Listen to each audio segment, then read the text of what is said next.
Hello, ladies and gentlemen, and welcome again to Syriana Analysis. Thank you very much for tuning in on Syriana Analysis and following the events unfolding in the Middle East, especially in regards to Palestine and Israel.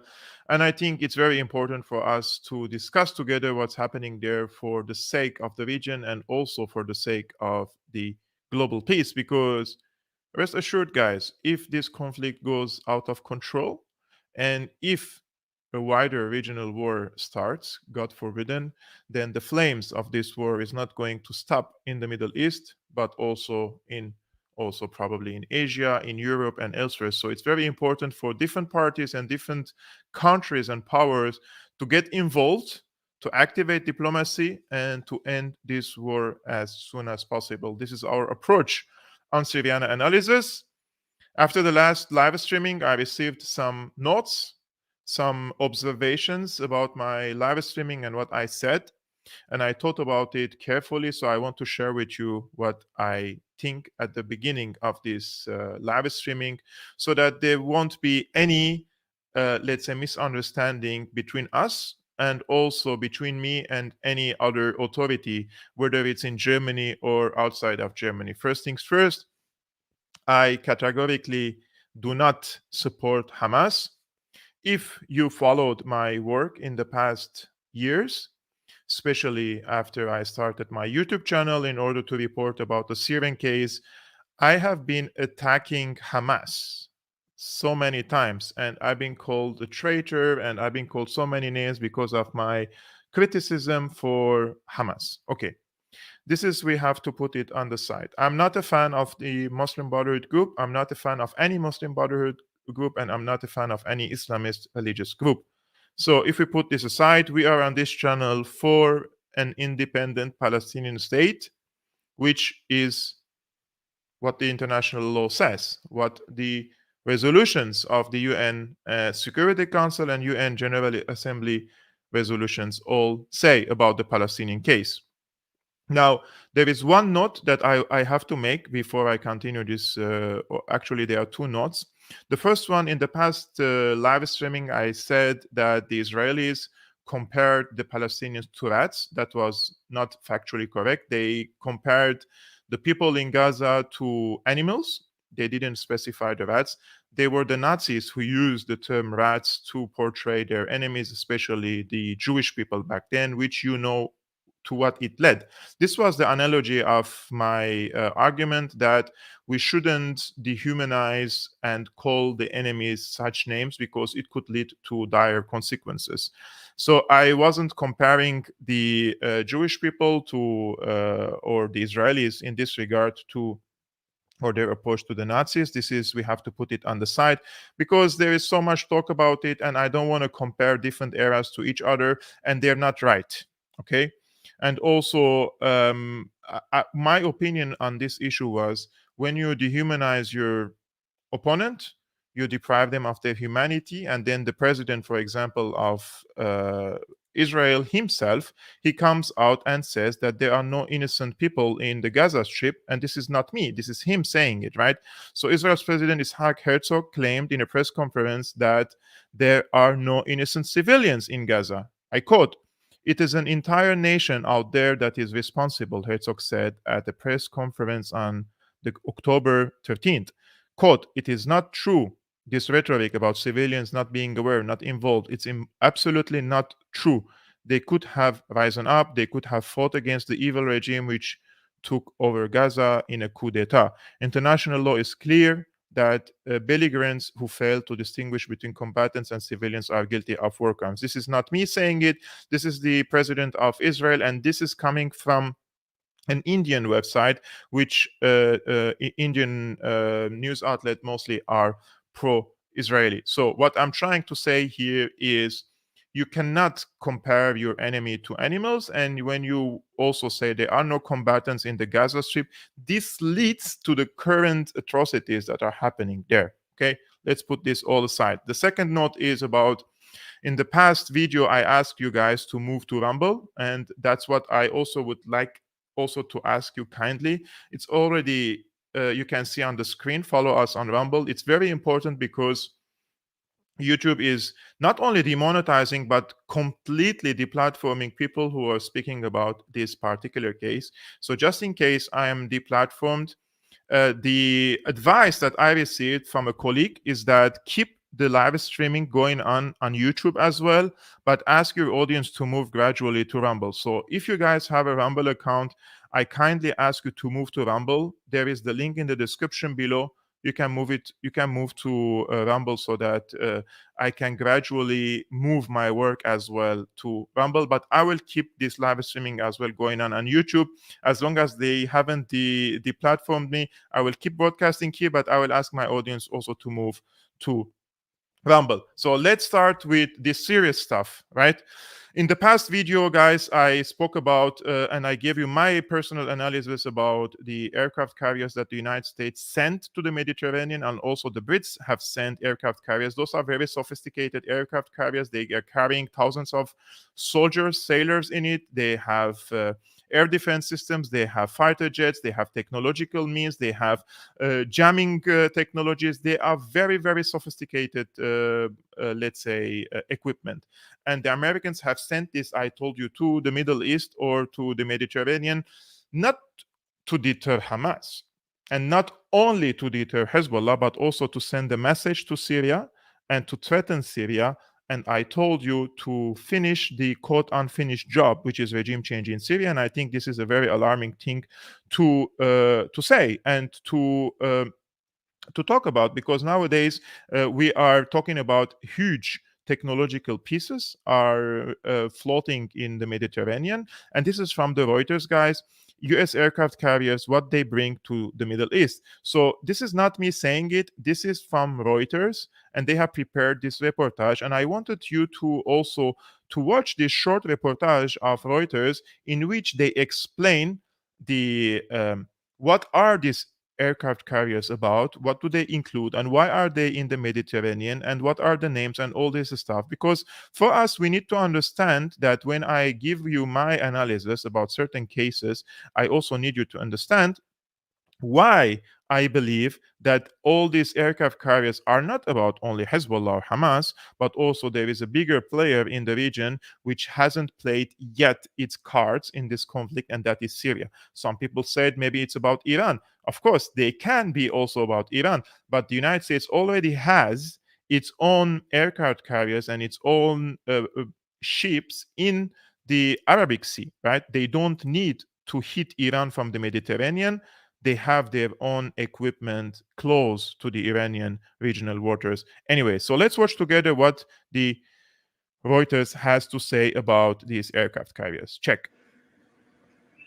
The Pentagon has deployed 2 aircraft carriers to the eastern Mediterranean, the Ford carrier and the Eisenhower carrier, along with their supporting ships.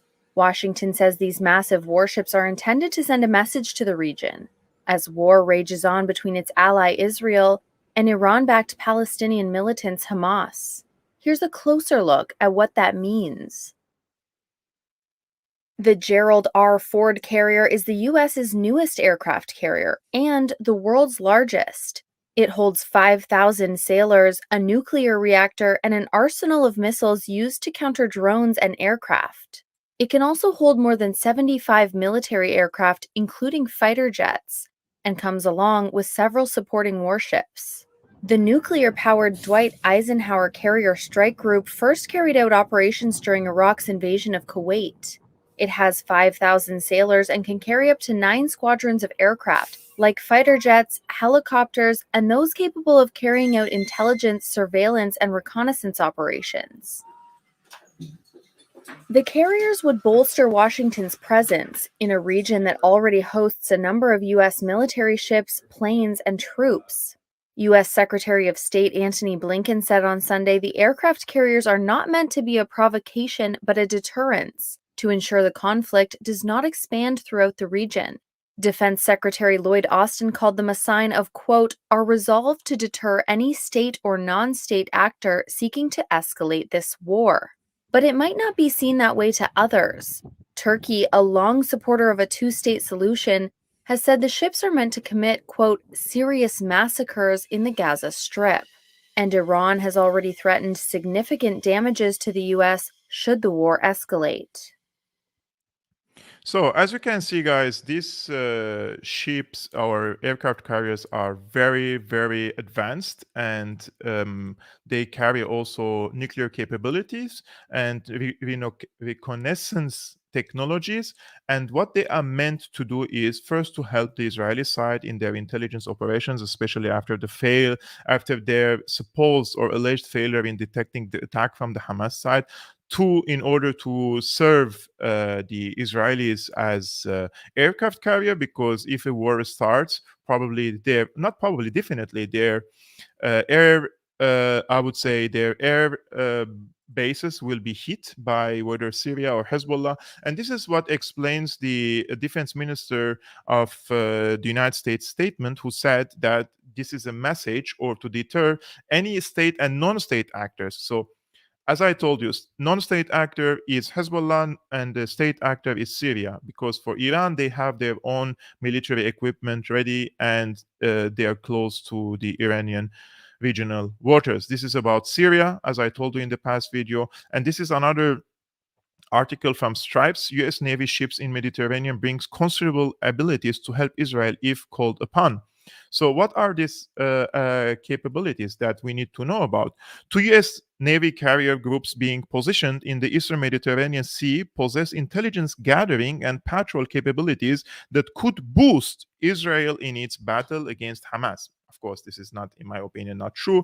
They don't need it against Hamas. This is for Hezbollah and Syria. The USS Dwight Eisenhower Carrier Strike Group is joining the USS Gerald Ford carrier group, primarily to send a deterrence message to Iran and any other groups thinking of turning the war in the Gaza Strip into a regional war. This is not about Iran. This is about Hezbollah. This is about Syria. Ford has a dual band radar that creates a 360-degree view of activity around the carrier, including the airspace above it. That system could help Israel watch for potential long range ballistic missile threats, said Brian Clark. I think but both Syria and Hezbollah have ballistic missiles. Of course, Iran has it as well. So this could also serve in detecting and then intercepting these ballistic missiles if the original parties decided to escalate against Israel. And this, as I told you, this is all. It depends on the Israeli project. If the Israelis are still determined to go to the Gaza Strip, try to occupy it, try to conquer it, and push the Palestinians to Egypt, then yes, these regional countries, in my opinion, they will escalate. This is not my wishful thinking, this is my analysis. So, this is to detect potential long range ballistic missile threats, said Brian Clark, director of the Hudson Institute Center for Defense Concepts and Technology. Meanwhile, Navy aircraft could be used to patrol Israel's perimeter as well. So the ship's quick launch and recovery system for aircraft also could come in handy should Israel need a rapid air response, he said.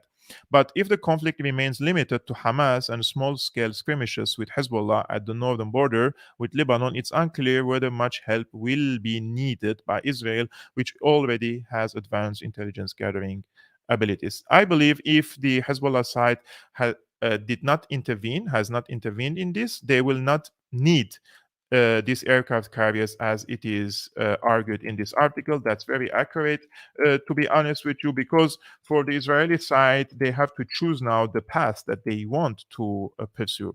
Do they want to go invade, conquer the Gaza Strip, or do they want only to bomb the Gaza Strip? Those are two different approaches. And from what I saw yesterday of Benjamin Netanyahu, he was supposedly on the borders with the Gaza Strip with his soldiers. It seems that they are going to invade the Gaza Strip. Are they going to succeed in that? I'm coming now in a while, and I will explain to you why it is very difficult for Israel to win this war. And I will back up my arguments by videos by Douglas McGregor and Scott Ritter, who recently had interviews, and I took some segments from these interviews, and I will show you what do these two gentlemen think. And to be honest with you, these two gentlemen have more credibility and they have more knowledge, and they have proven to be more correct on the Ukraine case, at the least to say, than the so-called experts that we see them on daily basis on our mainstream media outlets. But this article, for example, from the Turkish media, which I believe is incorrect, they say the aircraft carriers sent near Israel for potential evacuations. The US is telling Turkey that the American authorities informed their Turkish counterparts that aircraft carriers positioned nearer to Israel in the Eastern Mediterranean were deployed for the potential evacuation of civilians, according to Turkish Defense Ministry official on Thursday. Erdogan said the deployment of the aircraft carriers to the region hindered Turkish efforts to establish calm in the region. Quote, when we raise the issue with our US counterparts, they tell us that those aircraft carriers groups were sent there as part of non-combatant evacuation operations for civilians in the region, a Turkish Defense Ministry official told reporters. I mean, this is you can use it in the Onion, you can use it in the Babylon Bee. It's a sarcasm. It's quite absurd to think that these aircraft carriers, full with technologies, fighter jets, nuclear capabilities, are there to evacuate civilians. That's not the case. 100%.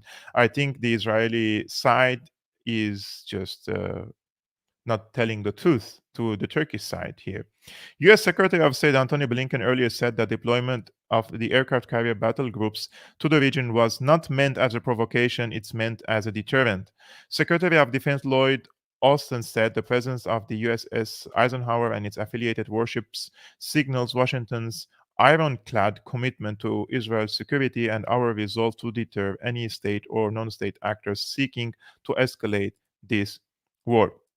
Now, before I continue this conversation and I show you what Scott Ritter said in this regard, I will say something, and this is not again, wishful thinking. This is not something, this is just an observation, okay?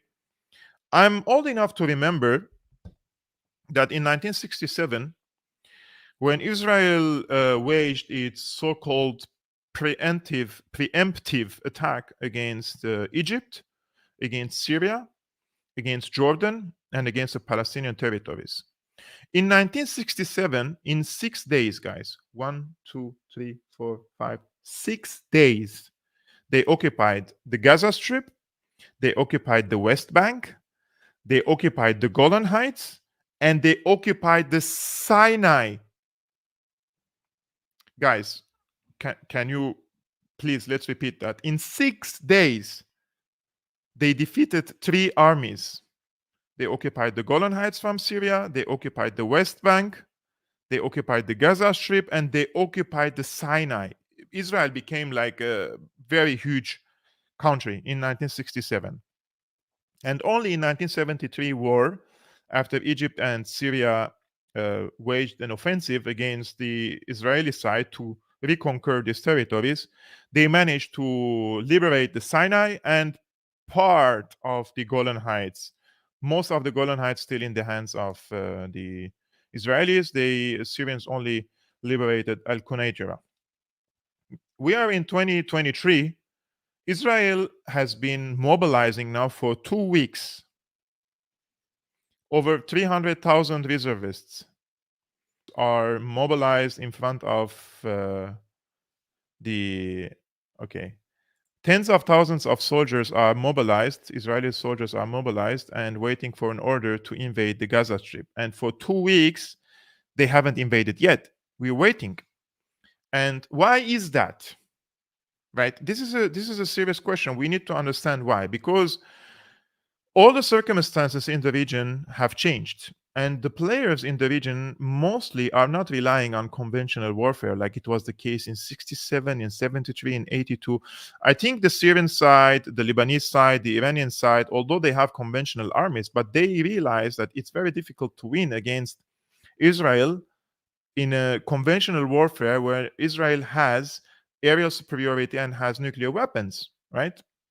And it has the full backing of the United States. So they started to rely on smaller groups, let's say Hamas, Jihad, Hezbollah, and there are now so many other militias in the region, those who rely on guerrilla warfare, right?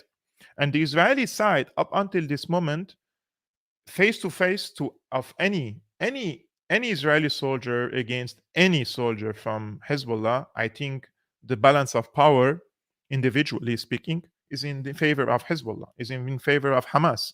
Israel cannot win a ground offensive invasion, for example, against Hamas. This is my opinion. This is not wishful thinking. I'm just analyzing. They cannot win a war face to face with soldiers from militants from Hamas or militants from, for example, Hezbollah. They can only wage a ground offensive after 2 weeks of heavy bombardment, carpet bombing, and like completely completely smashing everything that is moving, right? Buildings, hospitals, and recently also they hit near a church in the Gaza Strip. So that's the only way for them to, in my opinion, to go into the Gaza Strip. Will they go to the Gaza Strip? The indications are there. Unfortunately, I'm saying, and they could go at any time. But Scott Ritter, he was on the Redacted with Clayton Morris, who is a very good journalist, and he hosts me also regularly on his channel. I'm very grateful for him hosting me because thanks to him, I also got so many followers on Syriana Analysis on my Twitter account because I think he has over 2 million subscribers on YouTube. And Scott has some different opinion in this regard. So let's see what Scott has to say in this regard. When Biden leaves, of course, the rumblings are nothing's going to happen. No major offensive is going to happen till President Biden leaves Israel, and then all hell is going to break loose. How do you see this unfolding over the next 24, 48 hours? Look, the Israelis right now are scared to death. Scared to death. They mobilized 360,000 reservists. Let's just put this in perspective. The vast majority of these people did their 2.5 years military service. The Israeli army is not very good. Very capable. Some of their special forces units, some of their specialized units. They have some technical units that are very good, but the mainstay, the infantry units, the armor units, they're not very good, and they have become even less good by being pulled back from conventional combat duties to policing duties in the West Bank. So most of these reservists spent their time walking the streets in the West Bank, learning how to break the arms of 10-year-old children, how to rough up 15-year-old girls, and how to belly shoot 60-year-old men. That's what they did. Brutal occupation. It was horribly demoralizing for many of these people. They didn't like doing this. And when they left the military, they didn't have a high regard for the military. So now they're back. But this time they're being called upon to do something that nobody in Israel wants to do. Go into Gaza. Why? Because in 2014, they went into Gaza and Hamas handed it to them. In 2006, they went up against Hezbollah and Hezbollah handed it to them. The Israeli army just isn't that good, and they're scared to death because Hamas is waiting for them. This is one giant ambush, and the Israeli intelligence is blind. They don't know where they are. They're going to have to go in there and probe, and as they probe, they're going to be blown up, ambushed, slaughtered, and they know this. The other thing that scares them is once they go into Gaza, they're going to be committed to that battle with the bulk of their reserves. And if at that time Hezbollah decides to open up a northern front, Israel's got nothing left. And even if they had something left, they can't beat Hezbollah. They can't beat Hezbollah. They know it. They've exercised it. Last year, Chariots of Fire. This year, Firm Hand. Those are the names of two major exercises where Israel tested its ability to fight a conflict against the Palestinians and Hamas in the West Bank and Hezbollah up north, and they can't do it. They don't have the resources to do it. Now you throw in Iran, and they're definitely screwed. So America is stepping in saying, hey, we're going to flex our muscle in an effort to deter Hezbollah and Iran from striking. It's not working. 2 aircraft carrier battle groups and an amphibious ready group with 2,000 Marines does not a war win. And we don't have anything behind that. We got nothing. So, guys, as I told you, this is not my wishful thinking. The thing is, the last time Israelis engaged in a war was in 2006, and then in the Gaza in 2007 and 2008. And in both of these examples, the experience on the ground, the fighting face to face against Hezbollah and Hamas proved that the Israeli side cannot match the fighting skills, the determination of the other side. And to be honest with you, only boots on the ground can finish a war. Like, you can bomb a place as much as you want. But this Hamas, Jihad, and Hezbollah, for those who don't know, they have established a city under the city. They are in the tunnels, they are in the bunkers, they are underground, and they're coming. Israelis basically are fighting ghosts. In 2006 war against Hezbollah, there were dozens of Hezbollah fighters in a town against many Merkava tanks, against many of the Israeli forces. Only a handful of them, they were able to repel the Israeli forces because the Israeli side was fighting ghosts. They couldn't see the enemy from the bushes, from behind the rocks, and they were scared to death. What Scott said is correct. And rest assured, like when these groups, like whether you agree with them or not, and they all of a sudden come with their Allahu Akbar, they are scaring their enemy. And these people are determined to fight. You agree with them, you don't agree with them, you call them a terrorist, you call them whatever you want. They are fighters. And what's the motivation, let's say, from the Jewish side or from the Israeli side to go to this war, right? There is little intention and little motivation for them to go. So in my opinion, the balance of power when it comes to face-to-face fighting is in favor of the enemies of Israel.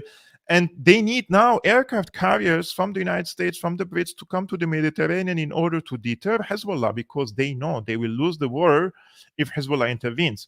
And if you haven't watched and followed what Hezbollah did, guys, in the past years, they're not on the defense now. Hezbollah they said publicly that they have developed a military strategy that in case of any war with Israel, they will invade the Israeli settlements in the north of Israel and they will conquer it. They will conquer it, and not only conquer it like the Hamas did. The Hamas just went, they killed people, they kidnapped people, and all this stuff, right? They committed lots of things, horrendous things, to be honest with you. But the Hezbollah side, they say they will go conquer the area and they will stay there, which means they have a plan to move tanks. They have a plan to move armored vehicles. They have plans to move air defense system. They want to occupy it and stay there. So there is a big difference between coming to an area, killing some people, taking some of them hostages, and the difference is with Hezbollah is that those people want to come and occupy and conquer the area. So now Netanyahu, he was, as I told you, visiting his soldiers on the front lines, and this is what he told them. He said he's with the warriors. We are ready. And they will continue the fight and we will achieve victory. This is what he said. אני פה עם הלוחמים של גולני, הם באים מכל חלקי הארץ, הם לחמו כמו אריות, אם ילחמו כמו אריות, אתם מוכנים להמשך? כן! אנחנו הולכים לנצח בכל העוצמה, אתם מוכנים? כן! כל עם ישראל עומד מאחוריכם, ואנחנו ניתן את המכה הקשה לאויבים שלנו, כדי שנשיג ניצחון, לניצחון. מוכנים? כן! אני פה עם הלוחמים של גולני. So this is what the Israeli Prime Minister said. He was on the front line and he was motivating, encouraging his soldiers. And personally, I don't think that Netanyahu went to the borders with the Gaza Strip with his soldiers just to show off. I don't think that. I think he will give the order to his troops to invade the Gaza Strip. In my opinion, Israel is in a very difficult situation right now. If they don't invade the Gaza Strip, the Palestinian side, Hamas, Jihad, and Hezbollah, they will interpret this as weakness for Israel. And if they invade, if the Israelis invade the Gaza Strip, this will most likely lead to a regional war. Hezbollah will intervene, and then the aircraft carriers will intervene, and then you will see ballistic missiles flying.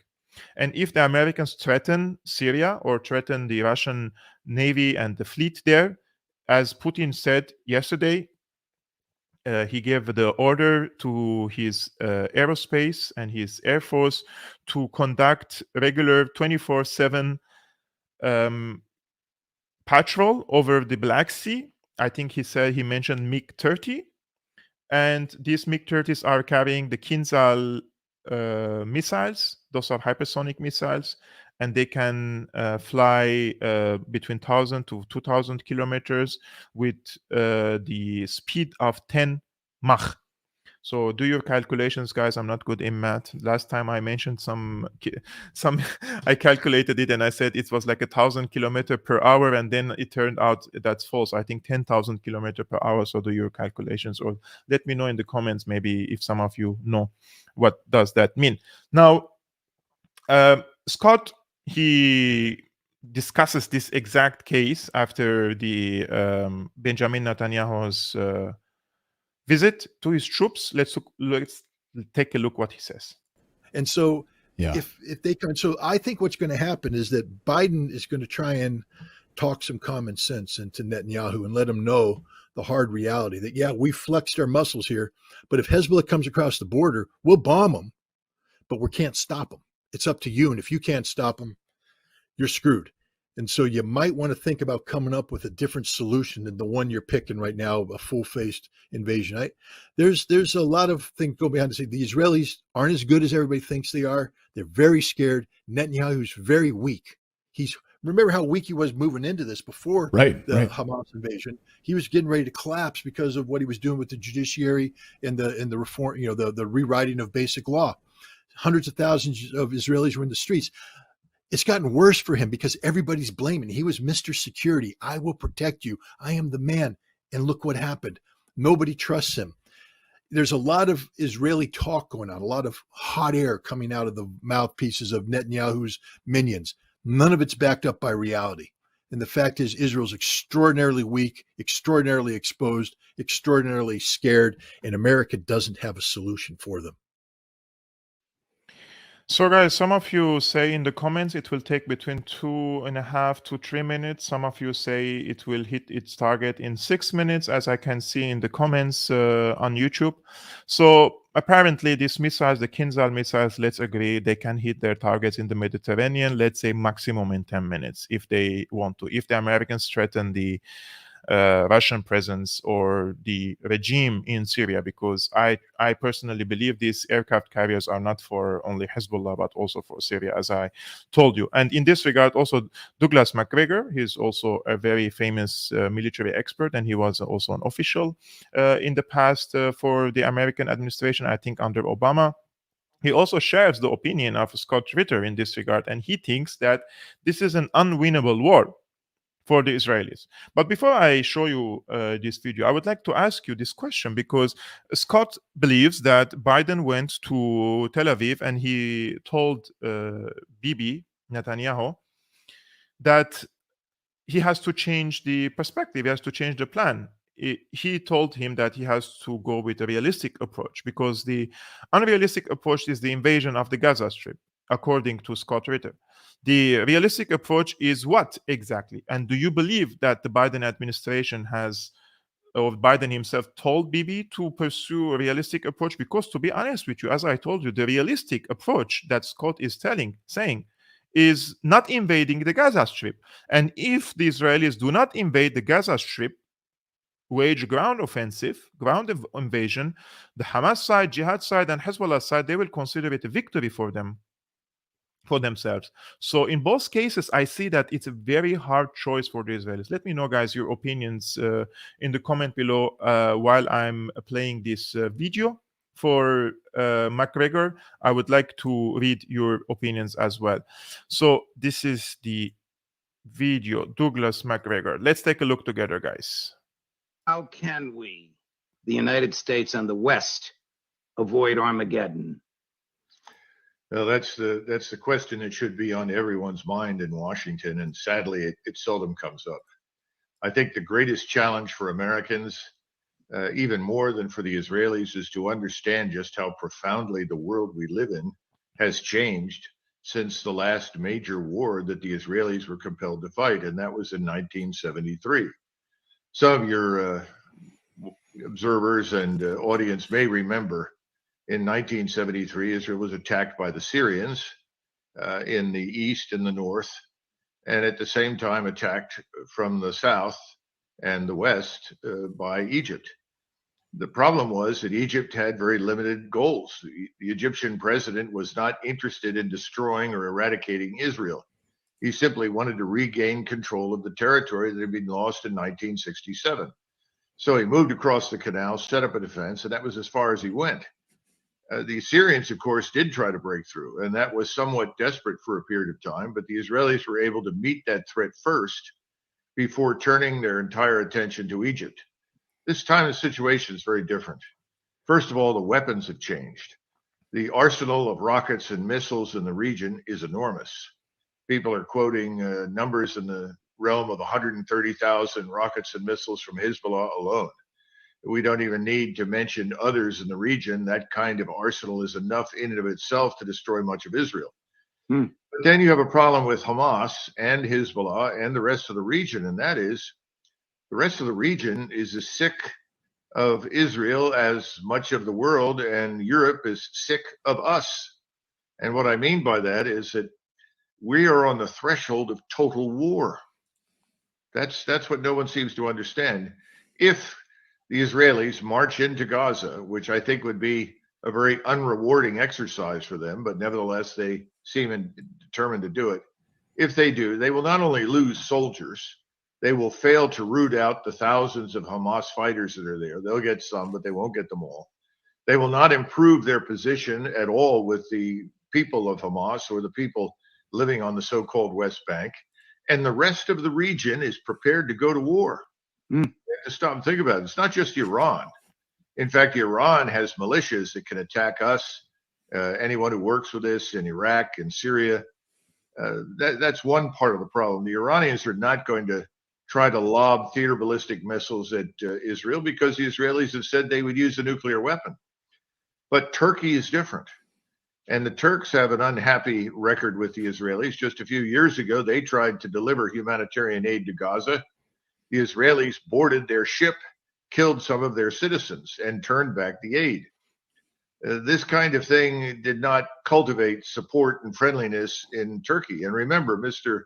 Erdogan is the de facto leading military power in the Sunni Muslim world. Finally, you have the Pakistanis, who are very close to the Turks and have made it abundantly clear that the Turks will receive nuclear warheads and other capabilities from them if they need them in order to deter the Israelis from using a nuclear weapon. And finally, the Turks have the largest air forces and armies in the region. The Turks can put 2 million men in the field in the space of a little over a month, and the Turks are ferocious fighters. Now, all of this spells doom for the Israelis if they launch this attack on Gaza. What I've just described is an unwinnable fight. Even the air power from the United States that we could commit is not going to be enough. And we all know we don't have the troops on the ground. We simply don't have very many soldiers or Marines at this point. So there is a point that I agree with him, that time has changed and not in favor of Israel. And the regional powers are relying more on guerrilla warfare. And he mentioned the militias. And I will tell you 2 examples of what happened yesterday. For example, militias that are supported by Iran in Iraq, they have conducted drone attacks and some rocket attacks against the Al-Assad American base in Iraq, and also against the American occupation forces in Syria, in the Conoco, for example, gas fields that the Americans are occupying in Syria. And also there were some attacks against Al-Tanaf border crossing, which is again, it is in Syria and occupied by the American forces. So it is easy nowadays to inflict pain and damage on the American occupation forces in the region. You can use your drone capabilities, kamikaze drones, and some rocket attacks, and you can inflict damage not only to infrastructure, but you can kill American forces. So Americans aren't really ready to fight in the region. They don't have tens of thousands of soldiers in Syria, in Jordan, and in Iraq, and in this region. Maybe they have more in Qatar. And it will take lots of planning and equipment, weaponry to move these soldiers from one place to another. And also remember, the Americans are heavily also invested in Ukraine. So this was the first live streaming that I did after this current escalation between Hamas and Israel. I told you, can the United States sustain, or can the American economy sustain 2 major wars? And to be honest with you, I believe they don't. And this proves what's happening now in the region, that the Americans, in my opinion, they don't want escalation. The United States doesn't want regional war. They're not in a favorable situation. But the Israelis, in my opinion, Benjamin Netanyahu government is trying to drag the Americans into this war. And they have asked the Americans to send these aircraft carriers. Americans do not want to engage in a regional war right now. This is just my opinion. The second thing that I don't agree with Douglas McGregor is what he said about Turkey. As much as Turkey is a powerful country, they can mobilize 2 million. Turkey is still a NATO country. Okay. And Turkey at no time attempted to harm Israel seriously. Like, they always make statements, they mobilize their media outlets against the Israelis, the occupiers, etc., etc. But they haven't presented any tangible support. For example, what kind of support has Turkey given to any of these militant groups fighting against Israel? None. Zero. Nothing. No weapons, no intelligence support, nothing. It's just talk. Erdogan is just in my opinion, very clever, and he knows how important is Palestine for the Arabic world. So he keeps championing Palestine verbally and through his statements, just to gain sympathy in the Arab world, so that he can present himself as if he is the caliph, he is the savior of Palestine. He is nothing. He will never intervene in this conflict, and he will not be on the side of the militants, and he will not be effectively against the Israelis. This is just my opinion. Take it or leave it. Now, there is another thing that is very, very important in this conflict, guys. And again, this is not my wishful thinking. Every time I have to say this, because some people will misinterpret it. And believe me, I could be in a legal trouble here. So let's be careful of what I'm saying. This is not my wishful thinking, but it's my analysis. the vast majority of the Israelis, they hold dual citizenship, right? They have two passports. So let's give this example. Let's put Israel aside. There is a country A whose citizens, the majority of them have dual citizenship and they have another passport. And you have the country or any entity or any region B that the people of this region, they don't have dual citizenship. They don't have a citizenship at all because their country is not recognized yet and not established yet. And they are besieged in one place. They cannot leave anywhere, not even to their neighboring Arabic countries. They're stuck. They have nowhere to go. And the other side, the country A, they have dual citizenship, they have functioning airport, they have functioning ports, and they have the passports of the American, Polish, Russian, and many other countries that the embassies of these countries are ready to evacuate them. So in case of a war or in case of an existential threat, which people of these countries would escape first, right? Put Israel aside. This is just a very logical example, right? In my opinion, this is a weakness for Israel. Because the people can say, if there is any existential threat of them, that they have a passport of another country and they could live. But where could the people of Gaza live? They have no place to go, right? So this is also something that we have to discuss and we have to shed light on. And this is, in my opinion, one of the weaknesses of the Israeli side as well. It's not only that the enemies of Israel have become better in equipment and military tactics and experience, everything. No, but also there is this aspect that the people, for example, in the Gaza Strip, they have nowhere to go. They are dying on their territory. But when the shit hits the fan in Israel, and if you have the dual citizenship, you would escape, right? This is what happens with most of the people. This is just something I wanted to shed light on. So Scott Ritter also mentions this on this interview with Clayton Morris. Let's take a look. And I guess is the template to look at what would happen to Israel, just look at Ukraine?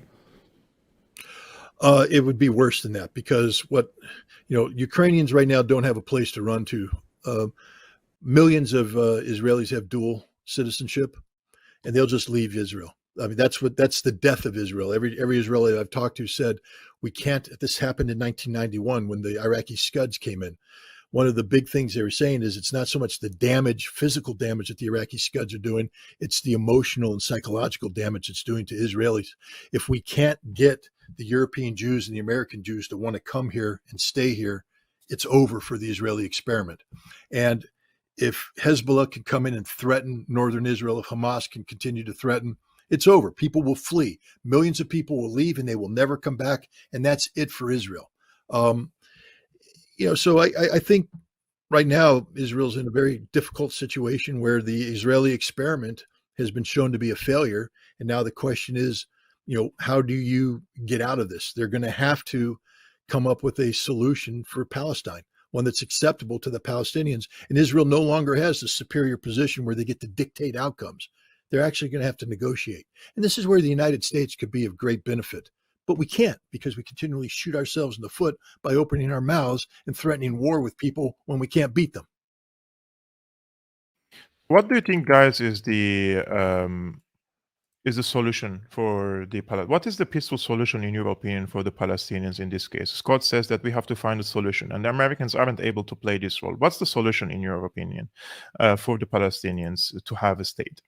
And before I tell you, I go to this, we have to also shed light on one aspect of this, which is Biden and Ursula von der Leyen. They're trying to link between Hamas now and Russia. In my opinion, Russia has nothing to do with Hamas. They dislike Hamas as much as personally dislike Hamas. And but they're trying to compare them with each other now. And this is Ursula von der Leyen, and she has given a statement recently. And she says, Vladimir Putin wants to erase Ukraine from the map. Hamas, backed by Iran, wants to wipe Israel off the map. Russia and Hamas are similar. As President Zelensky said, their essence is similar. Take a look.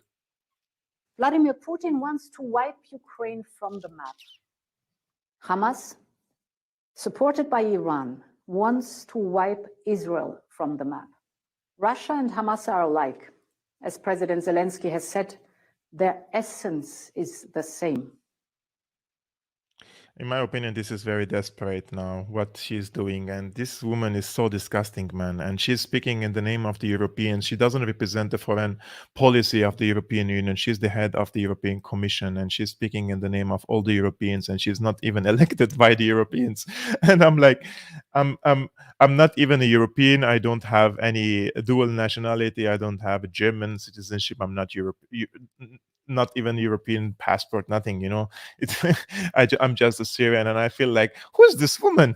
Why is she talking in the name of the Europeans? Why is she even saying like all Europeans are like-minded and they support Israel like unconditionally and etc. etc. It's really crazy. And this is also President Biden. He also mentions Russia, and why I'm giving this example. I will come back. Let's watch this video too, and I will tell you why I'm mentioning this. I know these conflicts can seem far away, and it's natural to ask, why does this matter to America? So let me share with you why making sure Israel and Ukraine succeed is vital for America's national security. You know, history has taught us that when terrorists don't pay a price for their terror, when dictators don't pay a price for their aggression, they cause more chaos and death and more destruction. Hamas and Putin represent different threats, but they share this in common. They both want to completely annihilate a neighboring democracy, completely annihilate it. Hamas' stated purpose for existing is the destruction of the state of Israel and the murder of Jewish people. Hamas does not represent the Palestinian people. Hamas uses Palestinian civilians as human shields, and innocent Palestinian families are suffering greatly because of them. Meanwhile, Putin denies Ukraine has or ever had real statehood.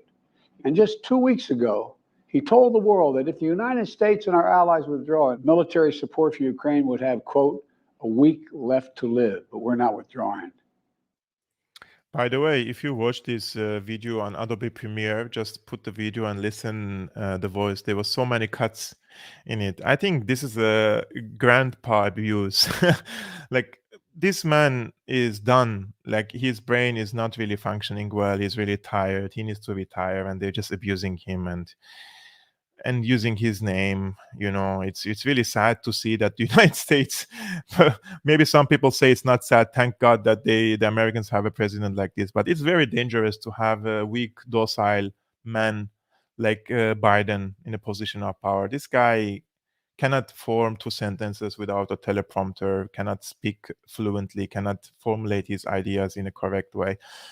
Anyways, I watched this video, and still there is this attempt now to blame, like, connect these two conflicts with each other in Ukraine, blaming Russia, and in Palestine, Israel, trying to connect Hamas with Russia. This is, in my opinion, desperate attempt. But why I'm telling you this, because the leader of the Likud party, his name is Amir Weitman, he accused Russia of supporting Hamas, and accused Russia of supporting what he called Nazi people who seek to commit genocide.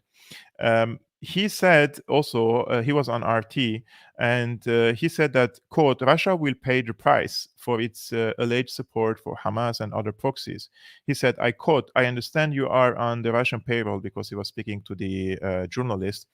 And I understand this is a Russian propaganda, but you have to be very careful, because let me tell you, we are going to finish this war. We are going to win because we are stronger. After this, Russia will pay the price. Believe me, Russia will pay the price. He told this to Russia Today, and I was mind blown, to be honest, by this interview. And I took a segment of it, just 1 minute. Check the hysteria.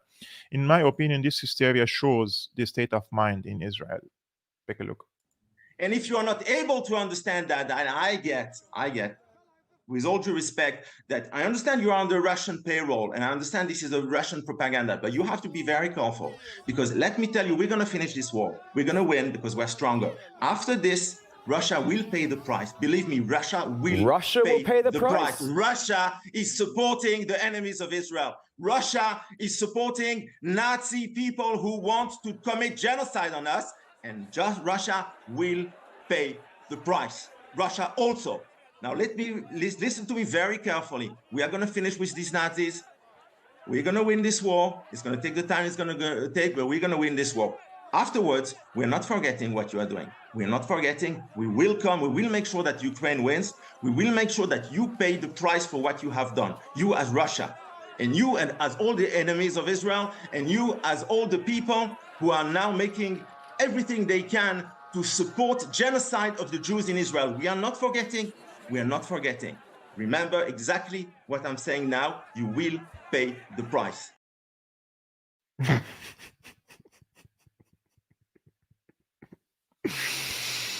No comment. No comment. I don't want to comment on this, but it shows the historical state of mind. This guy is allegedly the leader of the Likud party. This is what I read in the internet. I don't know. And if he's speaking like this with Russia, then there will be consequences. Believe me. The Russians do not swallow and forget about such statements. And he wasn't just talking to a journalist; he was talking to Russia. And Russia is now on the way to become a superpower, and it's already a superpower with the help of the Chinese side. And talking with Russia in this way is not helpful, in my opinion. The Israelis have to seek good relationship with the rising powers, because their ally, the United States, the power of the United States is diminishing. So it makes no sense to antagonize the Russians or the Chinese, right? It's very hilarious how he spoke about this case and threatening Russia as if they are superpower or something, you know. And the Russians, they have given so much service to the Israelis in Syria. They have also given security guarantees, and they said, okay, if you want to conduct these airstrikes in Syria, my air defenses that belong to Russia in the Mediterranean are not going to be functional. There is coordination, intelligence, military coordination between the Russians and the Israelis, but this could change at any moment. And this will not be in favor of the Israelis, rest assured. If the Russian side supplies Syria with advanced air defense systems, there are Israeli jets that will be blown up in the air. So I don't understand this logic from the Israeli side, and why are they antagonizing the Russians? But if we leave the geopolitical aspect of this conflict, guys, I just want to quickly tell you that the president of Israel, he's unhappy even with the BBC, which is biased a lot in favor of the Israelis. And he says, I would be very happy if you block pro-Hamas anti-Israel news on the BBC. He is like, the president of Israel is asking Rishi Sunak, the prime minister of Britain, to intervene in the editorial line of the BBC and block alleged pro-Hamas anti-Israel news. And those are basically just the news about the atrocities that the Israeli side has committed. So I believe it's better for the Israelis not to commit these atrocities at the first place. This is a woman, apparently she's content creator, some influencer with a big platform on TikTok. And the brand apparently approached her, and they're asking her 2 times the money for her if she says that she supports Israel instead of Palestine. So this is now happening not only with the mainstream media, but also on alternative media outlets. YouTubers, content creators on TikTok are getting offers to get paid twice the price by brands just if they say that they support Israel. Take a look. I have and always will fully support Palestine. And I just felt the need to put that out there because a brand really tried to pay me to change my opinion today. That's not going to happen. You cannot buy my morals. I had a brand deal lined up with this particular brand. I've even filmed the video and everything. Today was the day I was meant to post it. Today I also posted on my Instagram loads of pictures from the Palestine protest in London, right? I messaged them. I'm like, am I still good to post the video at this time? They said no. Then I received a essay basically saying that they're not willing to work with me anymore because I've publicly said that I support Palestine. I was like, that's fine. Because I as much don't want to work with you if you support innocent people dying. Oh, shit. Sorry, I dashed my remote onto the floor. And then I thought it was over. It wasn't. I then received another message where they said if I take the post down and publicly announce that I do not support, that they will pay me basically double the amount that we agreed on, and they would repost my video onto their feed, which obviously has fucking loads of followers. I am so... In what actual right mind do you think that you can buy my morals? They really wanted me to come online and be like, yeah, I'm actually okay with these innocent people, just these innocent children as well. Just so you all know, I support Palestine. If you want to unfollow me because of this, that's fine. If other brands don't want to work with me because of this, that's also okay. There's quite clearly bigger problems in the world. We're discussing them right now. Yeah, man. So they're trying to buy influencers now, and there are so many influencers, even in the Arabic world, by the way. Some of them are even Palestinians, some of them are Lebanese, some of them are Syrians. I mean, I'm old enough to remember how my colleagues from the same university we studied together, they have been bought by the Syrian opposition. And the Syrian opposition, when I say they are American, they have close ties to the APAC, they have close ties to the neocons in the United States, and they have been bought. They received scholarships, they received lots of good job opportunities. They have become very rich, unlike me. Those are my friends. I know them for a very long time. And I'm relying on my personal work. And as you can see, guys, there is this link is being scrolled on the screen. Support Syriana Analysis on Patreon, www.patreon.com/Syriana Analysis. If you want to support my independent work, because I refuse to sell my soul to anyone, any side, you can become a patron, guys. You can pay $2 per month, buy me a coffee, and support my independent journalism, because I also refuse to sell my soul. This is a hilarious video on the borders between Egypt and the Gaza and the Rafah border crossing. This is Clarissa Ward, as you can see here in the background. And she's been challenged by apparently either an Egyptian woman or a Palestinian woman. And she had some words to say to Clarissa Ward. I'm not sure if you can hear the video clearly because it's been recorded on a mobile. But if you do, I think it's hilarious, and I think we have to see. I met, by the way, Clarissa Ward in 2011 in August, I think, or September in Damascus. And yeah, I don't want to say so much things about her, but they are really, she and her colleagues are not, the least to say, objective journalists. Take a look. We ask you to condemn. Where are your condemnation? Where's your channel covering this? Cover this. Say the truth. We understand you're an employee. You're just a puppet. You're just a mouthpiece. Come talk to me like a human being. Come talk to me like a human being. Thank you. I understand you have your foreign policy. No, I've heard you. I've heard you. You hear me. I understand you have your foreign policy.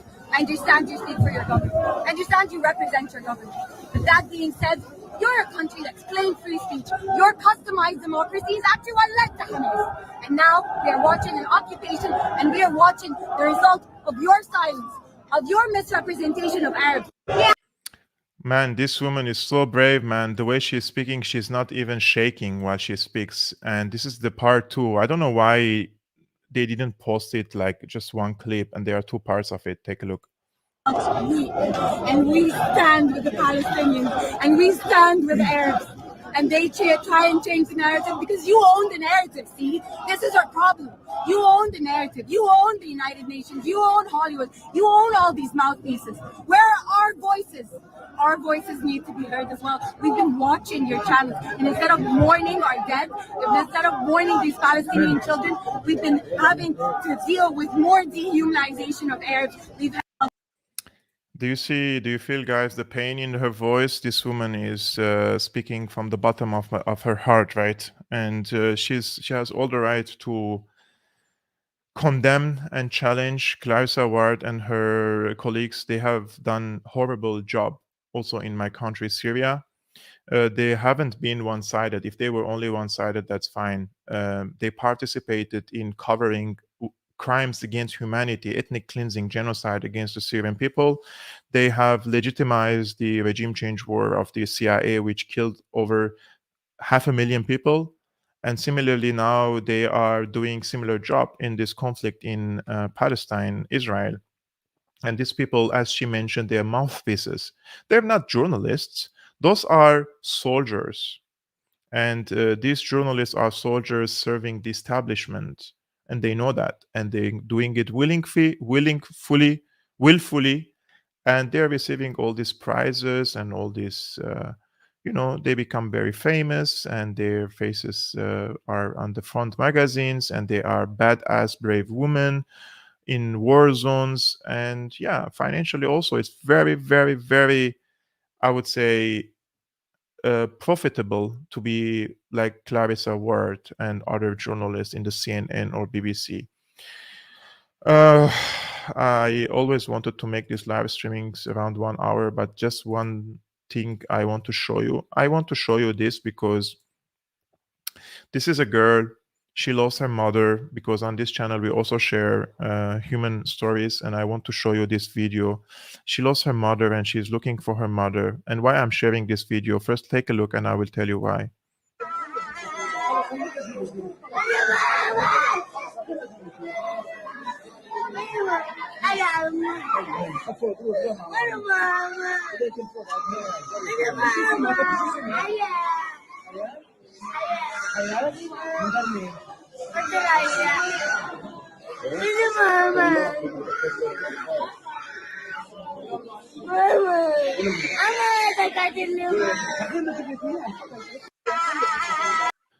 So guys, who is going to bring the mama of this little girl?